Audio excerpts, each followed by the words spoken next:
Guys, क्या आप जानते हो रोनाल्ड रीड एक ऐसे शख्स थे जिन्होंने अपनी पूरी लाइफ एक गैस स्टेशन अटेंडेंट की नौकरी करने के बाद भी उनके मरने से पहले उनका नेटवर्थ करीब 8 मिलियन यूएस डॉलर्स का था। और वही दूसरी तरफ रिचर्ड फुस्कॉन एक ऐसे पर्सन थे जो कि वर्ल्ड के टॉप स्कूल हार्वर्ड के स्टूडेंट थे और वर्ल्ड के टॉप कंपनी मेरिल लिंच में एक अच्छे पे स्केल में एग्जीक्यूटिव के जॉब करते थे।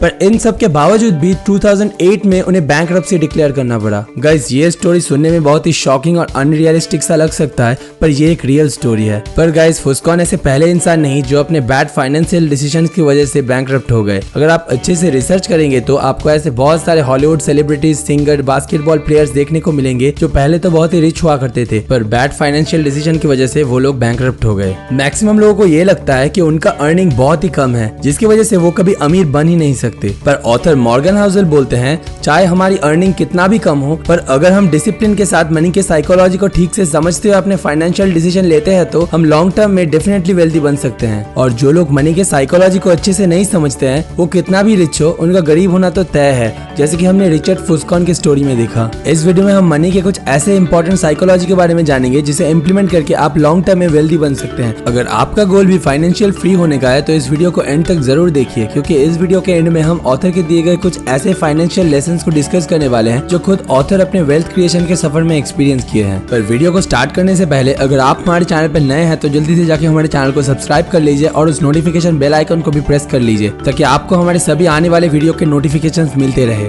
Point number 1, never enough. ये स्टोरी है राइटर कर्ट वॉनेगट और जोसेफ हेलर की।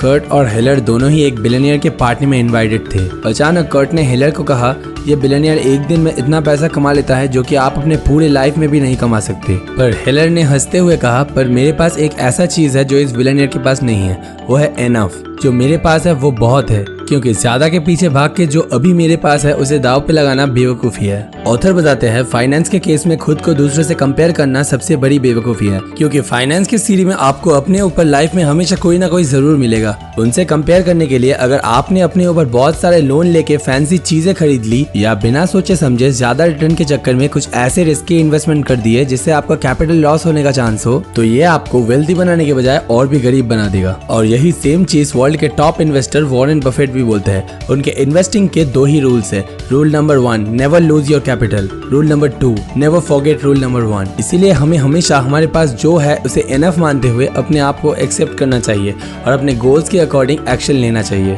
Point number 2, confounding compounding.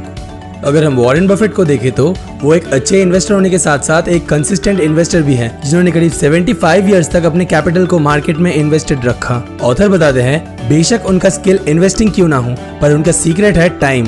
अगर हम कंपाउंड इंटरेस्ट के फॉर्मूला को अच्छे से समझे तो ज्यादा से ज्यादा रिटर्न्स पाने के लिए हमारे पास 3 ऑप्शन है।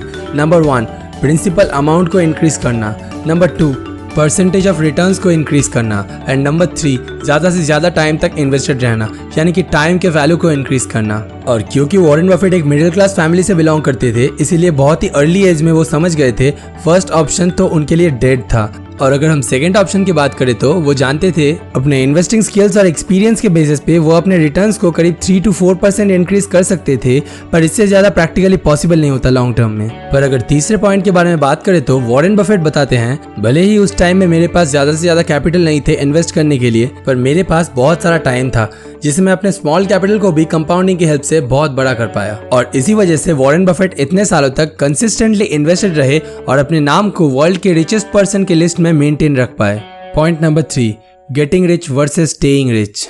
ऑथर अपने बुक में बताते हैं, वेल्दी बनना और वेल्दी बने रहना 2 अलग चीजें हैं। इनके लिए बिल्कुल अलग और डिफरेंट माइंडसेट होना बहुत जरूरी है। वेल्दी बनने के लिए हमें कंसिस्टेंटली वर्क करना और कैलकुलेटिव रिस्क लेना पड़ेगा, पर वेल्दी बने रहने के लिए ऑथर हमें 3 पॉइंट्स फॉलो करने को बोलते हैं। First, become financially unbreakable. इसका मतलब है कि अपने आप को फाइनेंशियली इतना स्टेबल बना दीजिए कि मार्केट के उतार चढ़ाव से आपको कोई फर्क ही ना पड़े और आप लॉन्ग टर्म तक गेम में बने रहे, तभी कंपाउंडिंग अपना रियल मैजिक दिखा पाएगा। Second, always leave a room for error in your plan. यानी कि आपको अपने हर फाइनेंशियल प्लान में एक रूम फॉर एरर रखना चाहिए। इससे अगर आपका प्लान ए किसी वजह से फेल हो गया तो आपके हाथ में हमेशा प्लान बी रहेगा। जैसे कि अगर आप ऑयल एंड गैस सेक्टर में इन्वेस्ट करने का सोच रहे हैं तो आपको ये भी सोचना चाहिए, अगर आने वाले 10 सालों में अगर ये सेक्टर डाउन चला गया तो क्या होगा। इसीलिए हमें अपने सारे पैसे को कोई भी एक सेक्टर या काम में इन्वेस्ट करने के बजाय अपने पैसे को डिवाइड करके बहुत सारे सेक्टर्स या काम में इन्वेस्ट करना चाहिए, जिसे कि फाइनेंस के टर्म में पोर्टफोलियो डाइवर्सिफिकेशन भी बोला जाता है, जिससे अगर आपका पोर्टफोलियो में कोई एक सेक्टर डाउन भी चला गया तो दूसरे सेक्टर्स आपका लॉस को इजीली रिकवर कर पाएंगे। Third, be optimistic about future. Author बताते हैं हमें हमेशा अपने फ्यूचर को लेके ऑप्टिमिस्टिक एंड पॉजिटिव होना चाहिए, पर हर वक्त हमें अपने सक्सेस को लेके अलर्ट रहना चाहिए और अपने आप को हर वक्त ये पूछना चाहिए कि क्या मेरे एक्शन में कुछ ऐसा काम है जो मेरे सक्सेस को फेलियर में बदल सकता है। Point number 4, wealth is what you don't see. Guys, author बोलते हैं जब कोई इंसान बोलता है कि वो एक मिलियनियर बनना चाहता है, 90% ऑफ द केसेस इसका मतलब होता है कि वो $1 मिलियन खर्च करना चाहता है। गाइस, हम सोशल मीडिया के पोस्ट पे किसी का महंगा घर, स्पोर्ट्स कार, अब्रॉड वैकेशन, ये सब चीजें तो देख सकते हैं, पर महंगा EMIs, कार लोन जैसे चीजें नहीं देख सकते। किसी के लाइफस्टाइल को देख के हम कभी भी जज नहीं कर सकते कि वो कितना वेल्दी है। हो सकता है वो रोनाल्ड रीड की तरह एक एवरेज लाइफ लीड कर रहे हों, पर उन्होंने बहुत सारे गुड इन्वेस्टमेंट कर रखे हों, या हो सकता है वो रिचर्ड फॉस्कॉन की तरह सो कॉल्ड रिच दिखता हो पर वेल्थ के मामले में जीरो हो।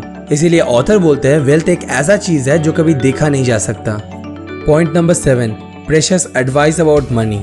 गाइस, इस पॉइंट को डिस्कस करने से पहले मैं आपको रिक्वेस्ट करूंगा कि इन 7 पॉइंट को आप किसी जगह पे नोट कर लीजिए या इन पॉइंट्स के स्क्रीनशॉट ले लीजिए, क्योंकि ये पॉइंट ऑथर ने अपने लाइफ एक्सपीरियंस से हमें बताया है, जो कि उन सभी लोगों के लिए बहुत इंपॉर्टेंट है जो अपने लाइफ में फाइनेंशियल फ्रीडम को अचीव करना चाहता है। Point number 1, independent decision.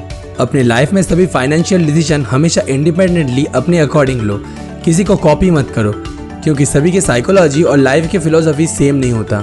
Point number 2, live below your means. इसका सीधा सीधा मतलब है कि जिस चीज को आप आज खरीद नहीं सकते उसे EMI में मत खरीदो, क्योंकि उस चीज को आप अफोर्ड नहीं कर सकते। अगर फिर भी आपने उस चीज को खरीदा, आप आज ही अपने फ्यूचर के पैसे को खर्च कर रहे हो। Point number 3, derive pleasure from free and low cost activity, जैसे कि podcast, exercise, book reading, meditation, क्योंकि ये कुछ ऐसे चीजें हैं जो आपको लाइफ लॉन्ग लर्निंग देती रहेगी और इससे आप हेल्दी और वेल्दी दोनों बन सकोगे। Point number 4, maintain a 20% fund as emergency, क्योंकि मार्केट में अगर कोई सडन फॉल देखने को मिला तो आपको उस टाइम में अपनी इक्विटी को कम पैसों में बेचने का जरूरत नहीं पड़ेगा। उस टाइम पे आप इस 20% इमरजेंसी फंड को यूज कर सकेंगे। Point number 5, for becoming wealthy never interrupt the compounding. आपका इन्वेस्टमेंट तभी ग्रो होगा जब आप लॉन्ग टर्म के लिए अपने कैपिटल को मार्केट में इन्वेस्टेड रखोगे। अपने इक्विटी को बार बार सेल और बाय करने से आप कभी भी वेल्दी नहीं बन पाओगे। Point number 6, pick a strategy that has the highest odds of successfully meeting the goals। Author में बताते हैं एक इन्वेस्टर का सबसे अच्छा इन्वेस्टमेंट होता है इंडेक्स फंड में, पर अगर आपने हमारे इंडेक्स फंड के वीडियो को अभी तक नहीं देखा तो उस वीडियो को जरूर देखिए। मैं आपके लिए उस वीडियो का लिंक डिस्क्रिप्शन और आई बटन में छोड़ दूंगा, क्योंकि उस वीडियो में हमने 1000 रुपीज मंथली इन्वेस्ट करके करोड़पति बनने का स्ट्रैटेजी को डीपली डिस्कस किया है। उस वीडियो को जरूर से चेकआउट कीजिए। And last but not the least, point number 7, 3 keys of financial success.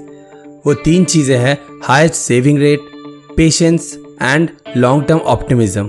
तो गाइस, ये थे मॉर्गन हाउसल के कुछ इंपॉर्टेंट फाइनेंशियल साइकोलॉजीज जिन्हें इंप्लीमेंट करके आप डेफिनेटली फाइनेंशियली फ्री बन सकते हैं। आई होप कि आपको इस वीडियो से ज़रूर कुछ नया सीखने को मिला। अगर अच्छा लगे तो वीडियो को लाइक कीजिए, कमेंट कीजिए और अपने फ्रेंड्स और फैमिली मेम्बर्स के साथ इस वीडियो को ज़रूर से शेयर कीजिए। मैं मिलता हूँ आपको और एक नए नॉलेजेबल और हाई क्वालिटी वीडियो के साथ। तब तक के लिए हेल्दी रहिए, सेफ रहिए और सीखते रहिए। Bye bye.